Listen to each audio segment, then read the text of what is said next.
Baik teman-teman, hari ini kita akan mendengarkan firman Tuhan yang terambil dari Matius 25 ayat yang pertama sampai ke-13. Sebelum kita mendengarkan firman Tuhan, mari kita berdoa. Bapa yang di surga, hadirlah dalam ruang digital ini. Kami dalam kerinduan bersama-sama ingin mendengarkan firman-Mu dan juga ingin merenungkan setiap kata, setiap renungan yang akan kami dengarkan pada hari ini. Hadirlah Tuhan bersama kami dan ajari kami dalam keterbatasan kami, supaya firman-Mu semakin mudah kami pahami dan mampu kami aplikasikan dalam kehidupan kami sehari-hari. Di dalam Yesus kami berdoa. Amin. Baik teman-teman, ibadah kita hari ini terambil dari Injil Matius 25 ayat 1 sampai dengan 13. Jadi saya berharap kita semua membaca dan membuka Alkitab kita masing-masing, baik yang di kitab suci ataupun di smartphone sucinya ya. Sekarang kan sudah zaman digital.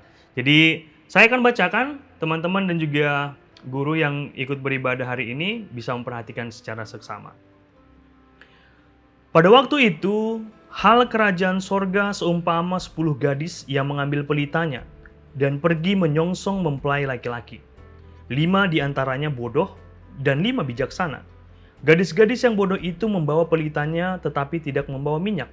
Sedangkan gadis-gadis yang bijaksana itu membawa pelitanya dan juga minyak dalam buli-buli mereka. Tetapi karena mempelai itu lama tidak datang-datang juga, mengantuklah mereka semua lalu tertidur. Waktu tengah malam terdengarlah suara orang berseru, "Mempelai datang, songsonglah dia." Gadis-gadis itu pun bangun semuanya lalu membereskan pelita mereka. Gadis-gadis yang bodoh berkata kepada gadis-gadis yang bijaksana, "Berikanlah kami sedikit dari minyakmu itu, sebab pelita kami hampir padam." Tetapi jawab gadis-gadis yang bijaksana itu, "Tidak, nanti tidak cukup untuk kami dan untuk kamu. Lebih baik kamu pergi kepada penjual minyak dan beli di situ." Akan tetapi waktu mereka sedang pergi untuk membelinya, datanglah mempelai itu dan mereka yang telah siap sedia masuk bersama-sama dengan dia ke ruangan perjamuan kawin, lalu pintu ditutup. Kemudian datang juga gadis-gadis yang lain itu dan berkata, "Tuan, Tuan, bukakanlah kami pintu." Tetapi ia menjawab, "Aku berkata kepadamu, sesungguhnya aku tidak mengenal kamu. Karena itu berjaga-jagalah, sebab kamu tidak tahu akan hari maupun akan saatnya." Amin. Sedemikian jauh membaca firman Tuhan. Baik, hari ini tema ibadah kita yang diberikan kepada kami berjudul bersiap mewujudkan kesetiaan.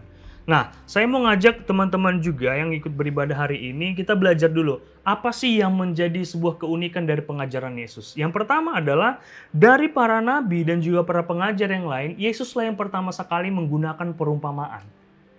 Ya, perumpamaan ini ditujukan untuk memudahkan para pendengarnya untuk memaknai apa yang ingin disampaikan oleh Yesus. Baik itu makna tentang kerajaan sorga, baik itu tentang bagaimana bersikap di dalam taat kepada Tuhan, dan juga kali ini firman ini adalah perumpamaan tentang Yesus akan datang kedua kalinya. Ini berbicara tentang akhir dunia. Kalau istilahnya kita lebih sering mendengar Maranatha. Nah, jangan dipahami dalam ranah humanity, karena pasti secara singkat kita akan melihat, loh, ini 5 gadis bijaksana kok pelit, begitu kan. Ini 5 gadis bijaksana kenapa tidak mau membagi sedikit saja. Yang jelas ini adalah perumpamaan dan fokusnya adalah untuk mengingatkan kita bahwasanya dalam hal kerajaan sorga, Yesus adalah mempelai laki-lakinya, adalah sebuah tahapan ataupun sebuah proses yang harus kita jalani dengan sungguh-sungguh, dengan setia. Nah, kalau kita lihat selanjutnya, apa yang menjadi poin penting adalah dalam hikmat dan mempersiapkan diri. Makanya saya juga berpikir kenapa nggak dikatakan gadis pintar dan gadis bodoh, tapi gadis yang bijaksana. Nah, bijaksana di sini mengarah kepada kehidupan realita kita, bahwasanya kita di tengah-tengah dunia ini juga mengalami banyak hal-hal yang membuat kita mengubah cara pandang kita. Dan terkadang kita terlalu tergesa-gesa dan akhirnya kita tidak memiliki hikmat itu sendiri. Nah, dalam konteks perumpamaan kali ini, kita berpikir bahwasanya andai kata kedatangan Tuhan itu tahu kapan waktunya, ada tanggalnya, ada tahunnya, ada jamnya. Tentu orang-orang yang percaya kepada Tuhan akan mempersiapkan diri di waktu yang akan datang, kan begitu, karena sudah terjadwal. Tapi bahwasanya firman Tuhan ini mau mengingatkan kepada kita, entah kapan pun itu waktunya, entah kapan pun itu saatnya, yang Dia harapkan bagi kita adalah untuk tetap berjaga-jaga. That's the point. Itu poin penting yang kita pelajari dari firman kali ini, bahwasanya 5 gadis bijaksana tadi itu sudah mempersiapkan segala sesuatunya untuk menyambut sang mempelai laki-laki. Dan mereka mendapatkan tempat yang tepat dan tempat yang paling baik bersama dengan mempelai laki-laki. Dan 5 gadis bodoh tadi akhirnya menunggu di luar dan mereka tidak punya bagian dalam acara perkawinan itu. Nah, kemudian bagaimana Pak Pendeta cara untuk merealisasikannya dalam kehidupan kita zaman sekarang ini? Dan setia sebagai orang Kristen itu seperti apa? Supaya nanti kita mampu bagaimana mewujudkannya. Terlebih dahulu kita tahu dulu bagaimana setia itu. Nah, setia sebagai orang Kristen itu tentu teman-teman sudah mendengar, guru-guru penabur mungkin sudah sangat paham sekali bahwasanya kalau berbicara tentang setia sebagai orang Kristen, yaitu taat akan firman-Nya, taat akan segala ketetapan yang dari Tuhan melalui ajaran, dan kemudian menunjukkan integritas sebagai anak Tuhan, apa yang diucapkan itu yang dilakukan, dan kemudian mampu bertahan dalam menghadapi berbagai situasi dan kondisi. Nah, terlebih lagi dalam kondisi sekarang ini kita dipaksa atau mungkin mau tidak mau harus mengajak diri kita untuk berpikir secara positif. Bagaimana kita, Pak Pendeta, berpikir positif dengan kondisi yang separah ini? Mungkin ada banyak orang yang akan bertanya-tanya, kenapa Tuhan diam saja? Kenapa ini terjadi? Kenapa banyak sekali korban yang meninggal? Banyak sekali tragedi-tragedi yang terjadi. Satu keluarga meninggal dan sebagainya karena COVID-19, coronavirus disease. Nah, yang perlu kita pahami adalah ini semua terjadi dan kita yang melihat ini terjadi sebagai seorang Kristen, sebagai orang yang paham bahwasanya Tuhan yang punya kuasa atas segala sesuatu yang terjadi, kita hanya mampu bertumpu kepada Dia. Kita tidak punya hak untuk memarahi Tuhan ataupun kenapa ini terjadi Tuhan, ataupun kita protes ataupun kita demonstrasi kepada Tuhan. Tidak perlu dan tidak punya hak kita. Yang kita punya hak adalah untuk bisa bertahan dalam kondisi ini dan mampu memaknai apa yang harus kita lakukan. Apa yang harus kita perbuat dalam kondisi yang seperti ini? Apakah mindset saya akan berubah dengan kondisi ini? Nah, saya pribadi punya 2 pandangan tentang bentuk berkat dari Tuhan. Nah, ada orang yang dalam COVID ini pandemik ini, merasa ini sebagai sebuah peluang dan kesempatan yang luar biasa untuk bisnis, mungkin bisnis masker ataupun hand sanitizer dan lain sebagainya. Ada juga orang-orang yang malah stres karena di PHK ataupun usahanya tutup karena pandemi ini. Nah, saya pribadi ada 2 pandangan tentang berkat Tuhan. Yang pertama adalah bentuk berkat Tuhan itu ketika doa kamu dijawab, ketika hidupmu bahagia, keluargamu harmonis, dan kemudian suasana sekolahmu sangat sejuk dan nikmat sekali untuk bersekolah di sekolahmu, dan kemudian segala sesuatu yang berjalan dengan baik. Nah, itu kondisi yang pertama. Kondisi yang kedua, berkat menurut saya pribadi adalah ketika kamu mengalami pergumulan, ketika kamu mengalami permasalahan, ketika kamu mengalami stres dalam pikiran karena mungkin tugas kalian banyak ya. Mungkin orang tua juga pusing karena harus membantu kalian. Tapi yang jelas itu ketika sudah kamu lewatin pergumulan itu dan juga permasalahan itu, dan kamu masih setia kepada Tuhan, itu adalah bentuk berkat yang kedua. Itu menurut pribadi saya sebagai pendeta. Tapi teman-teman bisa mendeskripsikan bagaimana bentuk berkat Tuhan dalam kehidupan teman-teman.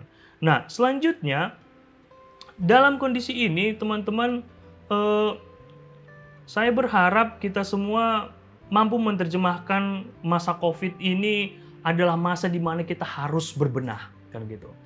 Kalau dulu bentuk kesetiaan, misalnya kalian yang punya sahabat, punya teman, itu bentuk kesetiaan itu adalah nongkrong bareng ataupun kerja kelompok. Kerja kelompok menurut saya adalah suasana yang begitu menyenangkan begitu ya, sambil mesan gorengan, kerja tugas dan sebagainya, mungkin bisa bersama dengan guru. Sekarang nggak lagi, kan begitu. Sekarang ketika sahabatmu sakit, kamu nggak bisa berkunjung karena protokol kesehatan rumah sakit tidak mengizinkan kamu untuk berkunjung. Nah, jadi bentuk kesetiaan yang ketika sebelum pandemi sekarang sudah berubah 180 derajat. Bentuk kesetiaan itu kepada teman, misalnya saya kasih contoh tadi, sudah sangat berubah.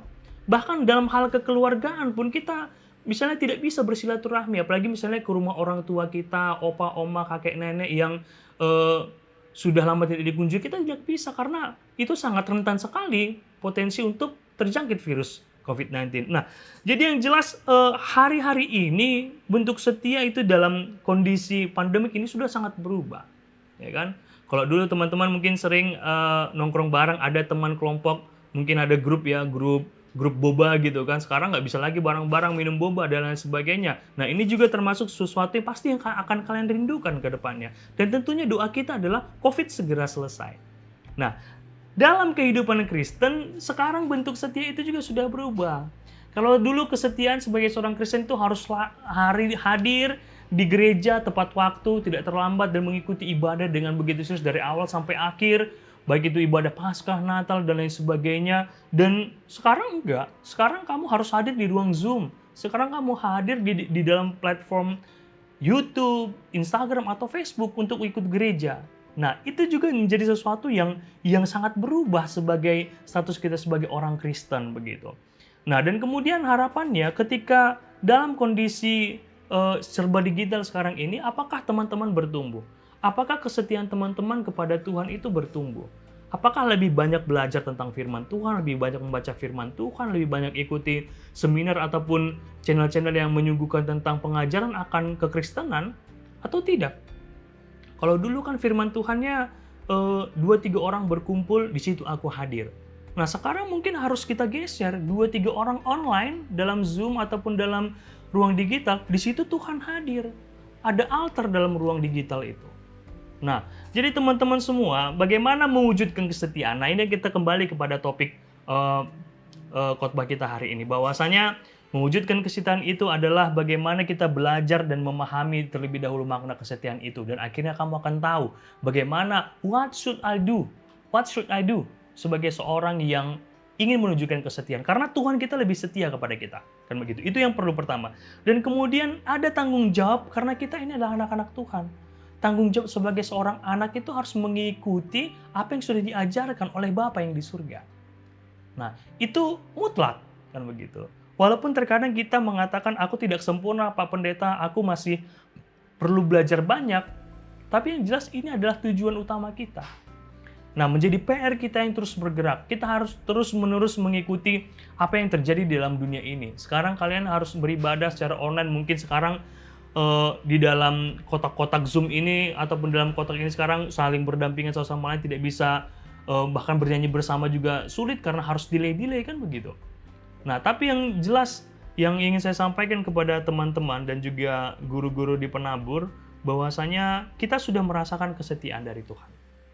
Dan semoga kiranya kesetiaan Tuhan yang kita rasakan itu mampu kita cerna, kita nikmatin. Ketika kita sudah menikmatin itu, kita mampu untuk belajar terus-menerus bagaimana caranya untuk menunjukkan kesetiaan kepada Tuhan. Karena itu adalah tanggung jawab kita sebagai anak-anak Tuhan. Amin. Kita bersatu di dalam doa. Bapa yang di surga, terima kasih untuk kehadiran-Mu di ruang digital ini, untuk firman yang bisa kami baca dan renungkan. Jikalaupun Tuhan, kemampuan kami terbatas dalam memahami dan mengerti, tapi sekiranya kami mampu untuk melihat, mampu untuk memahami bagaimana firman-Mu mengingatkan kami untuk menjadi pribadi yang lebih setia, untuk menjadi murid yang setia kepada sekolah, kepada tanggung jawab sebagai pelajar, untuk menjadi setia sebagai seorang anak di tengah-tengah keluarga, untuk menjadi setia sebagai anak-anak Tuhan dalam beribadah kami dan dalam pemahaman kami akan firman Tuhan. Bapa yang di surga, kami tahu Tuhan, kami adalah orang-orang yang sangat merindukan, orang-orang yang sangat ingin sekali keadaan ini kembali normal. Kami berdoa Tuhan untuk kondisi yang terjadi di negara kami terkhususnya terkait dengan COVID-19, untuk para pasien yang sedang berjuang melawan COVID, Engkau yang menyertai mereka, yang memampukan mereka dan menguatkan mereka. Begitu juga tenaga kesehatan yang berada di garda terdepan, yang mengorbankan waktu, pikiran, dan juga keluarga mereka. Tuhan, Tuhanlah yang menyertai mereka, supaya kiranya memberikan pelayanan yang terbaik kepada para pasien. Kami juga berdoa bukan hanya untuk pasien corona saja, tapi untuk semua pasien yang sedang berjuang dalam penyakitnya. Tuhan, Tuhanlah yang menjamah mereka dan melindungi mereka. Bapa yang di surga, kami juga berdoa untuk kesehatan guru, kesehatan orang tua, dan juga para siswa. Karena kami tahu Tuhan, semuanya sedang berjuang, orang tua sedang berjuang, guru-guru juga sedang berjuang untuk beradaptasi dengan kondisi ini, anak-anak juga sedang berjuang beradaptasi dengan situasi ini, dengan kondisi yang baru ini, dengan new normal ini, dan kami percaya Tuhan akan selalu menyertai kami dan juga membantu kami untuk menjaga semangat kami dan juga pelayanan kami. Orang tua sebagai orang tua, guru sebagai guru, dan juga murid sebagai murid. Dan kami juga berdoa Tuhan untuk semua kegiatan ataupun proses pembelajaran jarak jauh. Tuhan yang menyertai alat-alat yang dipakai, Tuhan juga yang menyertai jaringan internet yang bagus supaya apa yang disampaikan, apa yang diajarkan oleh guru kepada muridnya bisa berjalan dengan baik dan murid-murid terpuaskan dan memahami pelajaran itu dengan baik sebagai bekal mereka untuk meniti masa depan mereka ke depannya nanti, tentunya dengan penyertaan Tuhan. Dan kami juga berdoa Tuhan untuk penerimaan siswa baru untuk BPK Penabur. Tuhan yang menyertai semua anak-anak yang berkeinginan, yang rindu untuk belajar dengan baik dan tetap bertumbuh di dalam Tuhan. Kiranya Engkau yang menggerakkan hati mereka untuk bisa beradaptasi dan juga bisa menikmati bagaimana bersekolah, bagaimana menimba ilmu mereka, dan juga mendewasakan iman mereka melalui sekolahmu, melalui BPK Penabur. Bapa kami di surga, ini kami Tuhan dalam segala keterbatasan kami, dalam segala kekurangan kami, dan juga dalam segala dosa kami dan kesalahan yang telah kami lakukan. Kami percaya Tuhan yang maha baik akan mendengarkan doa kami. Ini kami Bapa, di dalam nama anak-Mu Tuhan Yesus Kristus, Tuhan dan Juru Selamat kami yang hidup, kami berdoa dan mengucap syukur. Amin.